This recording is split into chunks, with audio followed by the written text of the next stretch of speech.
Bonsoir à tous et à toutes.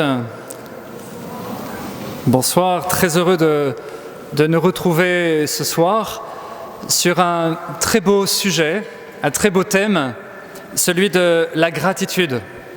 Alors pourquoi ce thème, pourquoi ce parcours qui va durer 4 rencontres, comme un cheminement, dont c'est la première étape? Je vous donnerai 3 raisons. La première, c'est que nous sommes, vous l'avez remarqué, français. Alors il y a quelques Brésiliens parmi nous, mais la plupart d'entre nous, nous sommes français et nous avons la réputation, à juste titre, je crois, d'être un peu râleurs. Je ne sais pas si vous avez remarqué, oh non! On a cette tendance à voir plutôt ce qui ne va pas plutôt que ce qui va. Alors on a besoin d'être éduqué, de grandir, de changer par la gratitude. Sénèque, le philosophe romain, disait « Parmi les maux de l'âme les plus fréquents et les plus grands, il n'y en a pas de plus répandu que l'ingratitude. » Pas de mot plus grand que l'ingratitude, disait Sénèque déjà. La deuxième raison, c'est que Noël approche, c'est dans un mois, c'est la période des cadeaux. On va peut-être en faire, on va peut-être en recevoir, ou peut-être pas, parce qu'on a passé l'âge des cadeaux. Mais je vous propose d'apprendre à repérer déjà maintenant tous les cadeaux que la vie, que les autres nous ont faits, à les repérer et à les ouvrir avant même Noël. C'est Noël avant Noël, la gratitude. Troisième raison, nous sommes dans une église, on pourrait se demander mais quel rapport peut-il bien y avoir entre le thème de la gratitude et l'église? C'est pas un mot qu'on utilise beaucoup. Pourtant, la gratitude est au cœur de la foi chrétienne. Imaginez un seul exemple. Un des mots pour dire la messe, c'est Eucharistie. Et Eucharistie en grec veut dire action de grâce, c'est-à-dire gratitude. Et j'ai découvert que les effets de la gratitude sont absolument stupéfiants.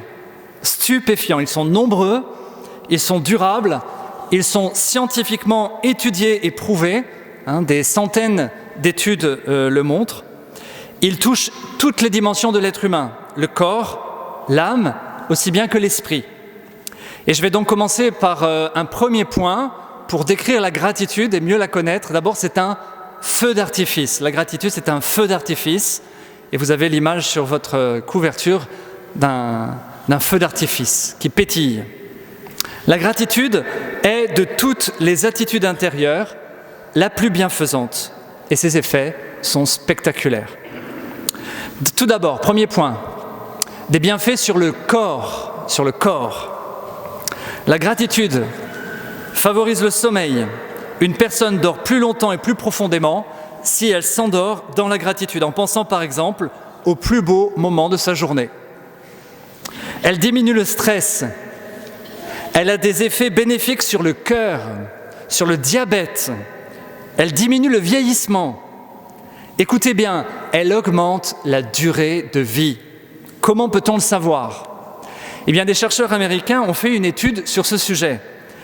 Ils ont cherché un lieu d'étude homogène et idéal et ils sont tombés sur un couvent de religieuses, figurez-vous, qui depuis près d'1 siècle et demi demandait à chaque fille qui entrait d'écrire une lettre à son entrée au couvent, une lettre sur son projet de vie. Elle devait réécrire une lettre à l'âge de 40 ans et en écrire une autre à l'âge de 70 ans. Ils ont fait une étude sémantique de toutes les lettres, donc sur plusieurs décennies, et ils ont comparé cela avec la gratitude qui pouvait s'exprimer dans les lettres, ou plutôt le manque de gratitude ou l'ingratitude.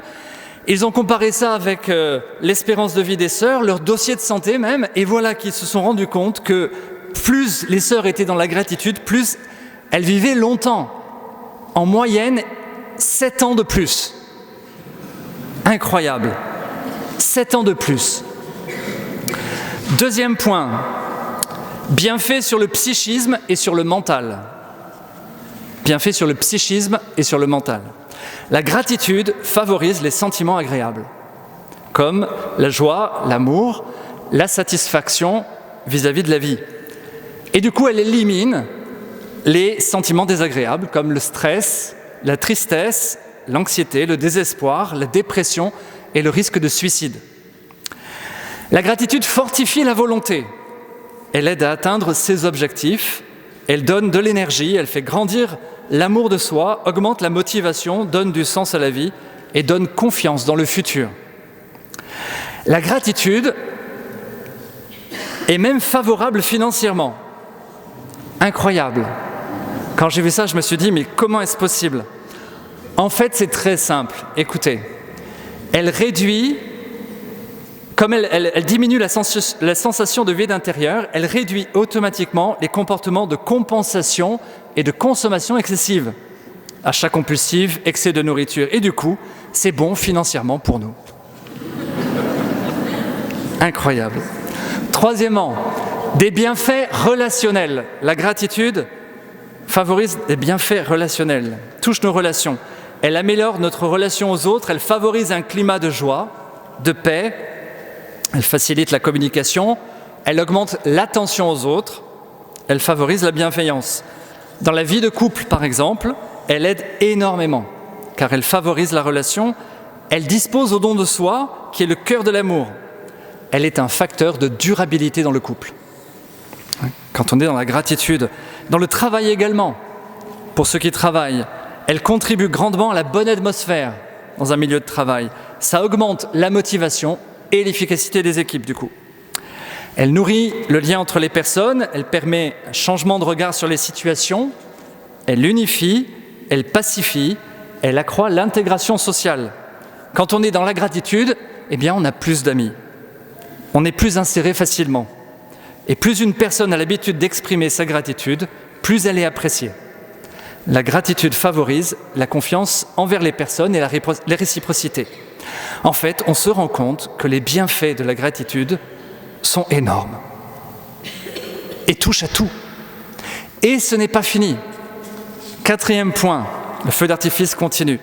Bienfaits sur la relation à Dieu, sur la vie spirituelle. Je l'ai dit en commençant, la gratitude, en fait, est au cœur de la vie chrétienne. Je vais vous expliquer pourquoi. La vision chrétienne du monde est marquée par la gratitude. Dieu a tout créé, tout vient de Dieu. En latin, on appelle ça exitus, c'est-à-dire le mouvement de sortie du monde hors de Dieu, par amour. Et tout retourne à Dieu, tout revient à Dieu. En latin, on appelle ça le reditus. C'est saint Thomas d'Aquin qui parle de cela. Dieu fait revenir toute la création en lui, dans la Jérusalem céleste, et chaque créature qui sort de l'amour de Dieu, qui sort du cœur de Dieu, revient à Dieu par le fait même d'exister. On peut penser aux minéraux, on peut penser aux étoiles, on peut penser aux végétaux, on peut penser aux animaux. Et à l'homme, sa manière de revenir à Dieu, c'est la gratitude. En fait, la louange et la gratitude est la manière de revenir à Dieu pour les créatures spirituelles. Philon d'Alexandrie, philosophe, écrivait ceci: l'œuvre la plus propre à Dieu, c'est de répandre ses bienfaits. La plus propre à la création, c'est de se répandre en action de grâce. En grec, eucharistein, puisqu'elle ne peut offrir en échange rien de plus que cela. Lui rendre grâce, employons-nous à cela sans cesse et en tout lieu. En effet, en grec, gratitude se dit Eucharistie. Eucharistie. Ça désigne la messe, ça désigne l'action de grâce. C'est en fait la messe, ça donne un nouveau regard sur la messe, peut-être pour certains d'entre vous qui n'y avaient jamais pensé. La messe, c'est un immense merci. C'est un immense merci pour ce que Dieu, pour ce que Jésus a fait pour nous. Il a donné sa vie, il est mort sur la croix pour nous sauver, il est ressuscité, il continue de nous accompagner par son esprit. Voilà, il nous a tout donné. Et nous, dans la messe, on dit merci. Eucharistie. C'est pas beau ça ? Dans notre relation, du coup, cette relation à Dieu où on reçoit beaucoup de Dieu et forcément beaucoup des autres, de nos parents, de nos amis, ça nous rend meilleurs. Ça change notre cœur, ça nous rend meilleurs.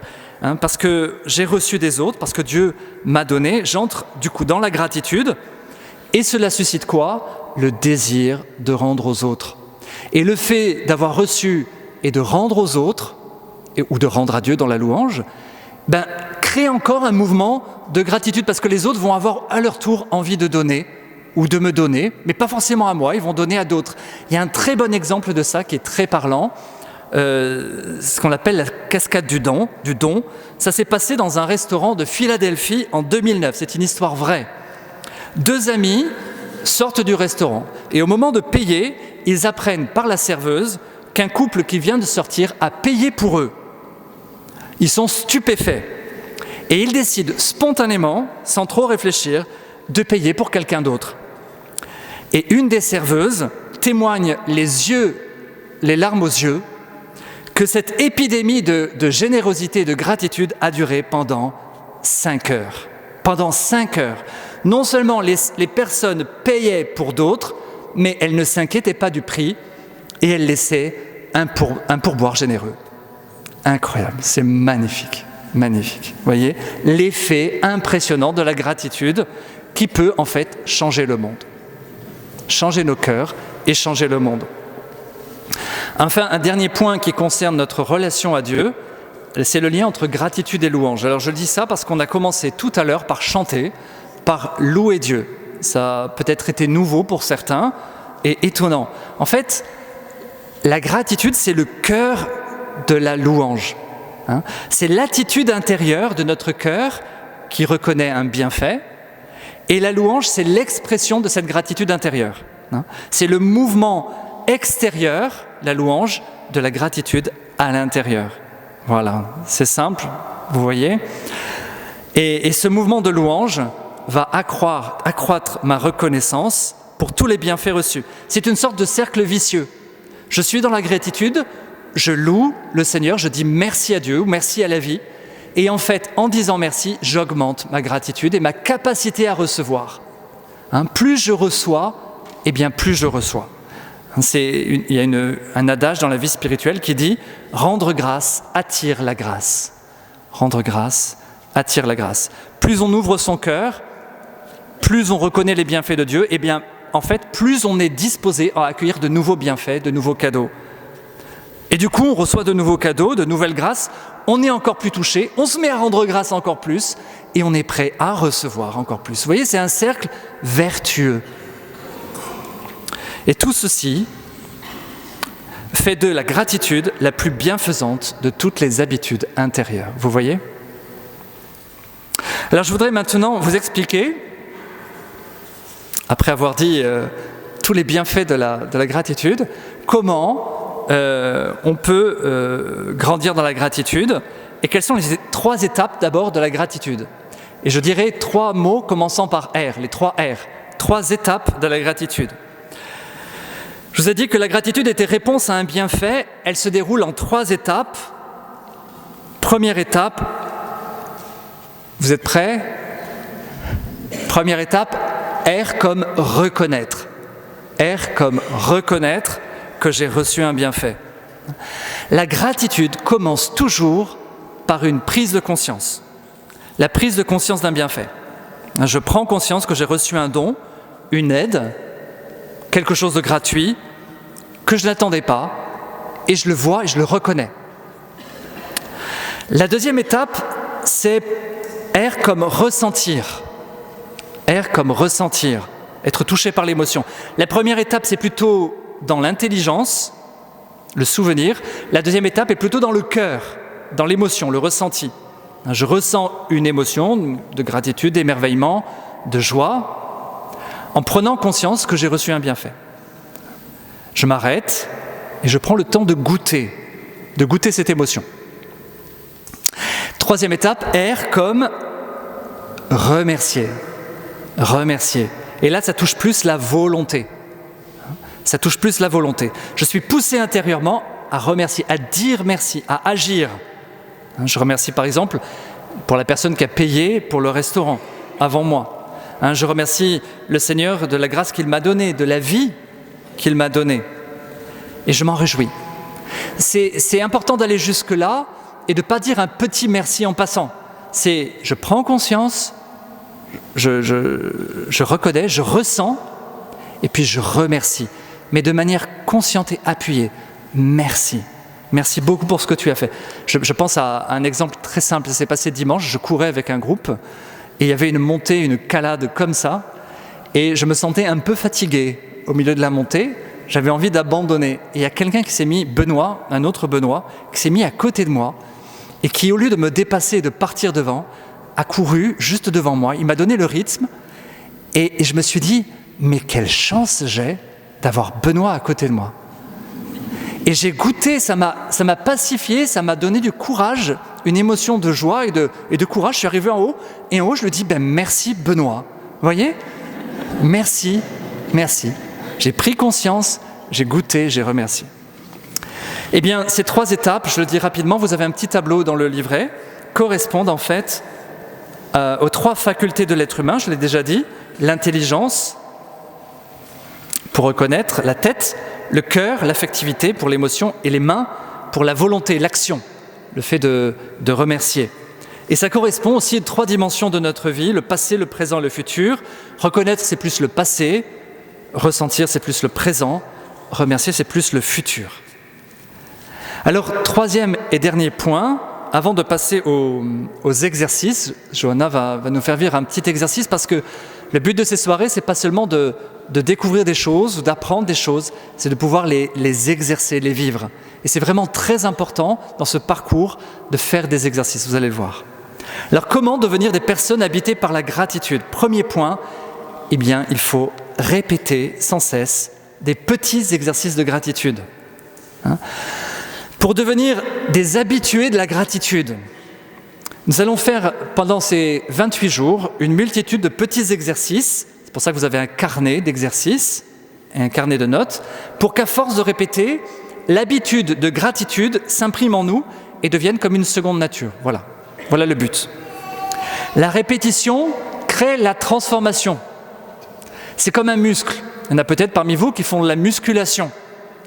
Et c'est dur, c'est lourd. Moi, j'en fais pas, mais j'imagine ce que c'est. Voilà. C'est dur de faire de la musculation, il faut faire des exercices, il faut les répéter souvent, et à ce moment-là, le muscle grossit. Les habitudes intérieures, ce qu'on appelle les vertus, sont comme des muscles, c'est à force de répéter des actes que la vertu, que l'habitude grandit. La vertu est toujours acquise par répétition d'actes. Et donc, il faut répéter. Et si ça résiste, il faut durer, même si c'est difficile. Si c'est difficile, c'est qu'on progresse, c'est bien. Un exercice de base, ce sera d'acheter un petit carnet, un joli petit carnet. Pas un carnet à 20 centimes, un joli petit carnet que vous aimerez garder. Et vous écrirez tous les jours 3 choses qui ont suscité en vous la gratitude. 3, les jeunes parlent de kiff. Vous savez, les kiffs, vous savez ce que c'est un kiff ? C'est une joie intense. Voilà. Vous écrirez chaque soir 3 kiffs de la journée, 3 kiffs par jour. Voilà. Ou 3 gratitudes, 3 merci. Et ça peut être des choses très simples. Ça peut être un lever de soleil, ça peut être une rencontre, ça peut être une lecture, ça peut être une sieste, ça peut être je ne sais pas quoi. Notez 3 choses. Au début, ça peut paraître artificiel. Ça peut être un peu artificiel, un peu comme quand on commence à conduire. On prend des cours de conduite, c'est un peu mécanique. Il faut se concentrer pour le faire, c'est normal. Ça deviendra de plus en plus facile au fil des semaines. Voilà. Et si c'est possible, encore mieux, ce serait bien de pouvoir partager avec quelqu'un. De partager avec un ami, avec un conjoint, avec un proche ou quelqu'un avec qui vous êtes assis ce soir. Vous prenez votre téléphone, votre 06, votre adresse, votre Facebook, je ne sais pas. Et tous les soirs, vous partagez entre vous les 3 souvenirs positifs, les 3 kiffs que vous avez retenus. Vous voyez, ça va ancrer ça dans votre cœur. Et je termine pour expliquer pourquoi c'est important de faire des exercices tout en priant. En fait, il faut les 2. Pour grandir dans la vie humaine et dans la vie spirituelle, il faut allier, et c'est ça l'idéal, la vie spirituelle, la prière, et les exercices, les efforts humains. Ça, c'est ce qu'on appelle le primat de la grâce. La collaboration entre la grâce de Dieu et mes efforts. La coopération entre la grâce de Dieu et mes efforts. La grâce de Dieu est toujours première. c'est elle qui va même susciter mes efforts, et c'est elle qui va m'aider à grandir. Dieu, dit saint Paul dans l'Épître aux Philippiens, agit pour produire en vous la volonté et l'action. Et il y a 2 écueils à éviter dans ces 4 semaines d'exercice. Ne faire que des efforts ou ne faire que prier. Ce sont 2 écueils qu'on appelle l'un le volontarisme, l'autre le laisser-faire. Le volontarisme, ça a donné une hérésie au 1er siècle de l'Église qui s'appelle le pélagianisme, c'est de croire que tout est possible à la force du poignet. Si je fais un effort, je m'en sortirai tout seul. Et ça, c'est sans l'aide de Dieu, c'est tout à fait faux. Tout seul, je ne peux pas m'en sortir. Et l'inverse, c'est de dire, si je prie, il suffit de prier, et Dieu va tout faire. C'est le quiétisme, le laisser-faire. C'est faux également. Il faut les 2. Dieu attend notre bonne volonté et notre coopération à sa grâce. Saint Augustin dit, Dieu qui t'a créé sans toi, ne va pas te sauver sans toi. Très belle phrase, hein ? Dieu qui t'a créé sans toi, ne va pas te sauver sans toi. C'est un peu comme le vélo électrique, dit le Père Dominique. Dans un vélo électrique, vous avez une batterie. Eh bien, si vous ne faites rien, le vélo ne va pas marcher. Il suffit d'une petite impulsion pour que l'électricité se mette en route et soutienne votre action. L'électricité représente la grâce, vous voyez ? Il faut un petit effort, de bonne volonté, et tout, le Seigneur vient à l'aide de notre bonne volonté pour nous faire grandir. Saint Ignace disait « Agis comme si tout dépendait de toi, en sachant qu'en réalité, tout dépend de Dieu. » Voilà. Il s'agit donc pendant ces 4 semaines, non seulement de mieux comprendre ce qu'est la gratitude, mais aussi de mettre toute notre énergie, notre bonne volonté, et d'implorer la grâce de Dieu pour nous transformer, nous convertir, nous faire grandir, pour devenir des personnes vraiment de gratitude et de joie. Alors j'appelle maintenant Johanna. Alors merci au Père Benoît pour ce topo. Je vais vous proposer de faire un petit exercice pratique pour illustrer les 3 points dont vient de nous parler le Père Benoît, les 3 R, reconnaître, ressentir et remercier. Donc je vous propose je vais vous expliquer d'abord, je vous propose de faire mémoire d'un moment de bonheur, d'un moment de joie, chacun dans votre cœur, et puis on va remercier pour ça, et on fera une 2e fois le même exercice. Alors on va demander à Juliana de nous jouer une petite musique pour nous permettre d'être dans une attitude de gratitude. Je vous proposerai également de fermer les yeux et puis, si vous voulez, de respirer profondément 3 fois. Alors on a un corps et ça va nous permettre vraiment d'être dans une attitude plus libre et plus adaptée à la gratitude. Mais si vous n'êtes pas à l'aise avec cette démarche, il n'y a pas de souci. Vous restez comme vous êtes, c'est parfait. Avant de commencer l'exercice, je voulais aussi vous dire que vous êtes ce soir comme vous êtes, et c'est impeccable. Il n'y a pas besoin d'être parfait pour être dans la gratitude. On a des choses difficiles dans nos vies, on a parfois des regrets de choses qu'on a faites ou qu'on n'a pas faites. Eh bien, vous avez le droit d'être dans la gratitude. Dieu vous aime comme vous êtes. Alors vraiment, encore un bravo d'être là ce soir, d'avoir fait ce pas, de venir à cette première soirée. Vous allez voir des changements dans votre vie grâce à ce parcours, c'est vraiment extraordinaire. Alors je vous invite à vous asseoir confortablement.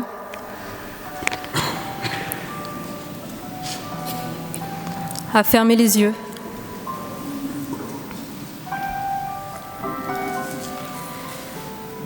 Puis on va inspirer profondément. Souffler profondément.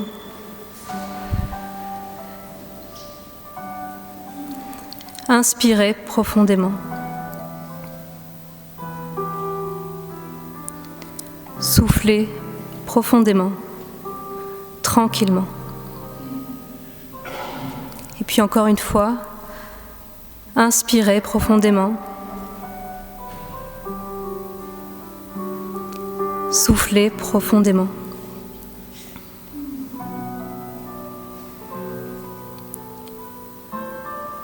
Maintenant, j'essaye de me rappeler d'un beau moment de ma vie, d'un moment magique que j'ai vécu. Je le laisse apparaître dans ma mémoire.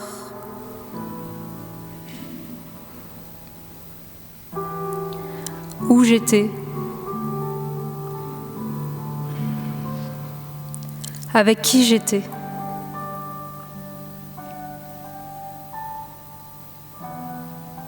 qu'est-ce que je faisais.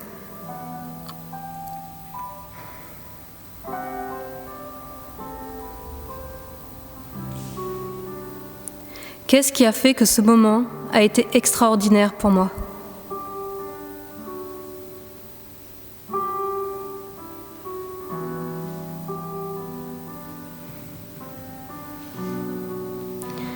Qu'est-ce que je ressentais dans mon cœur à ce moment-là? Quelle émotion? Peut-être la joie, peut-être l'émerveillement, l'étonnement.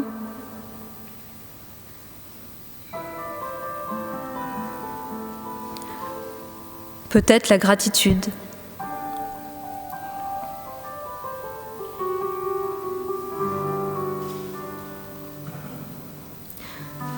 Je revis ce moment.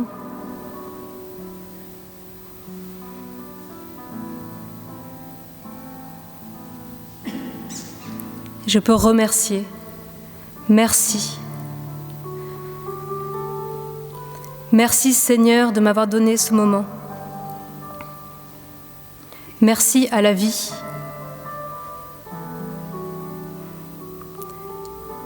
Merci pour toutes les personnes qui étaient avec moi à ce moment-là.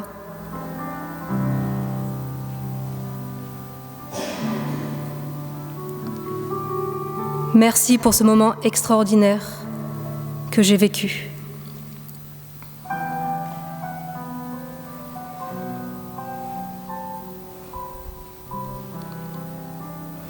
Je vous propose de laisser un deuxième souvenir remonter dans votre mémoire.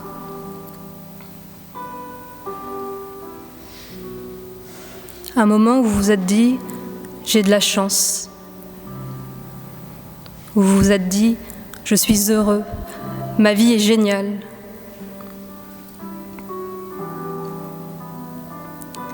Peut-être la naissance d'un enfant. Un moment où vous avez réussi quelque chose.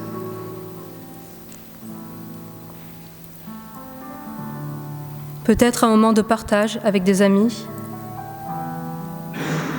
Ou un moment de solitude lors d'une belle balade.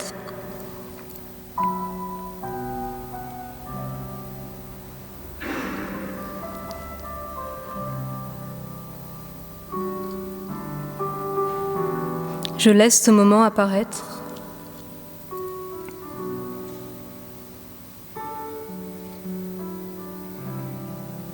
Je fais mémoire de ce qui m'entourait. Le lieu, les personnes,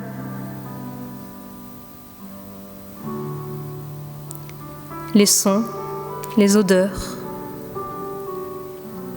les couleurs.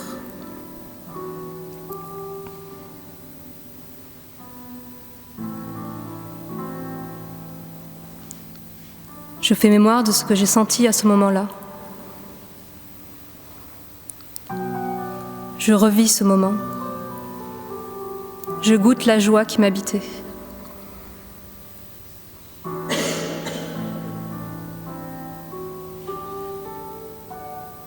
Et je peux dire, j'ai de la chance. Merci pour cet instant de vie.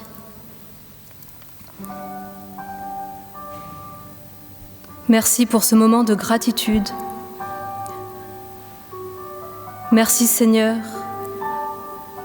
pour ma vie. Merci de m'aimer tel que je suis. Merci pour cette joie intense que tu as mis dans mon cœur. Vraiment Seigneur, de tout mon cœur, je veux te dire merci. Merci Seigneur.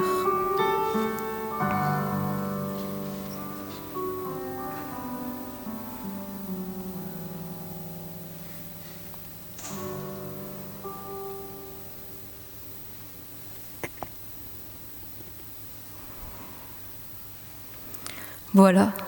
Donc cet exercice est un exemple de ce qu'on peut vivre. Regardez comment vous vous sentez maintenant. La gratitude a vraiment une vertu apaisante. Elle nous apporte la joie, la paix. Et regardez combien cette démarche peut nous ouvrir aux autres quand elle finit par un merci. Vraiment, remercier nous ouvre aux autres. Alors le principe pendant ces 4 semaines va être d'être attentif dans nos journées à des petits moments, des moments de joie, des petites joies, des grandes joies, de les goûter, de les attraper, de s'en souvenir, pour entrer de plus en plus dans ce chemin de gratitude. Alors on vous expliquera tout à l'heure, mais vous verrez dans le livret, il y aura des petits exercices pour vous aider dans ce chemin.